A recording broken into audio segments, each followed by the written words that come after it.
booties for black girl nerds.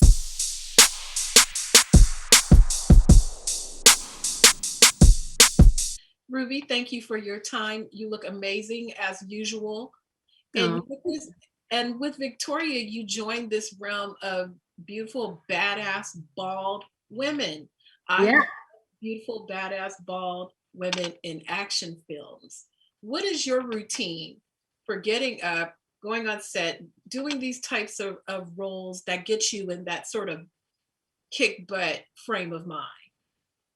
Well, you start with good intentions on a film like this, but when it's only 3 weeks and mostly night shoots and we're, working to get this done in an impossibly short amount of time, you start to lose some of the morning rituals. But leading up to a film like that, there's obviously a lot of, training, physical training, eating really well, getting a lot of sleep, drinking, just making sure that you're like optimum, by the time you start the project. And then obviously as the weeks go on, you get a little more like, oh, can I get up and go for that, 20-minute walk, or should I just do a meditation? Because I think that's probably all I got in me for this morning. But yeah, it's just about committing to it and knowing that your body is what's going to be taking you through, what could be a grueling schedule. Could be long hours, could be nights, could be cold, hot, whatever. And just setting yourself up for success in that. And then you don't have to worry about it too much during.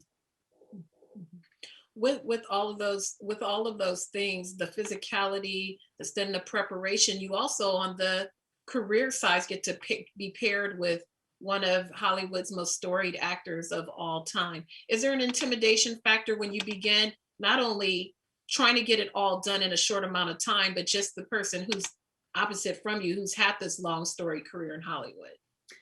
Absolutely. I mean, I was just very, very excited. I love George Gallo. I love Morgan Freeman. So I was just really thrilled and excited. And it wasn't really until I got there on the first day that I was working with Morgan that I went, oh, I'm a little bit nervous. Not so much that I was like, I'm about to be in this incredibly powerful, moving scene that's really layered and we have a lot of beats.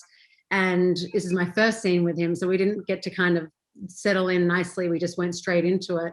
But Morgan, it's an ability that he has and he chooses to have, which is he's incredibly open and generous and easy to talk to. And he just he wants the best for the film. He wants the best for the characters. He was incredibly sweet and kind to me. And the second I sat down, he was just kind of like, you guys go away. You guys go away. We're going to have a little chat, And I was like, oh my God, this is God. God is saying my name when he's like, Ruby. And we went through it. We had really similar thoughts on things we might want to tweak or change. And we read it a couple of times and it was just like, bang, we're in it, and then they get the cameras, they set up. And I think that's, to speak about and on Morgan's skill set as an actor is, obviously we are very aware of that. But the fact that he makes a choice to still be accessible and open to, sitting down with a cast member and making them feel welcome to get the best performance out, when he could just sort of turn up and do his job and leave and he would still be brilliant. But I really appreciated how much he wanted to work together on this. And it made for a much better film, made for a much better experience. But it also, the scenes like really felt like we both went, whoa, after it, because it was such a shocking turn of events where we start good, then there's a huge betrayal, then I'm furious, then it's all these emotions happen in this one short scene. And at the end of it, we were both just like, wow, do we need a hug? Can we hug? It's COVID, but he's a tremendous man. I feel very honored to have worked with him.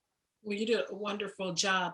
If you could identify like 3 qualities that a woman needs to be kick-ass to get through their day, what 3 things do you think everyone needs to do to be that best version of itself?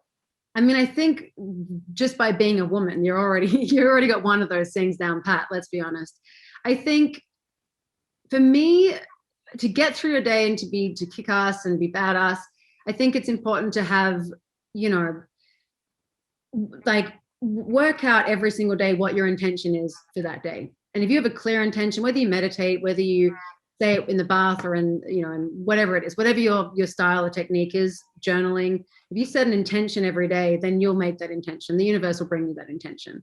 So I think that's those 2 things, and boundaries, making sure that, we as women overextend ourselves to everybody, family, friends, work, we're always doing the most. I think having those boundaries where it's like, I need to protect myself here. I need to put some boundaries in place here for my preservation and for my health and happiness, and I'll come back and I'll deal with it when, you know, I'm ready. But I think it's the intention setting that has changed my life. And I think without it, the universe doesn't know what to throw at you. It doesn't know what to bring you because you don't know. And so you're kind of a little bit aimless, but you know, you put an intention in, you work towards it, and it'll come. I love that. I'm going to take that advice because I need that myself. Thank you so much for your time, Ruby. You're amazing as usual. Thank you for chatting with us and looking forward to seeing the reactions. Oh, thank you very much. Appreciate you. Take care. You too.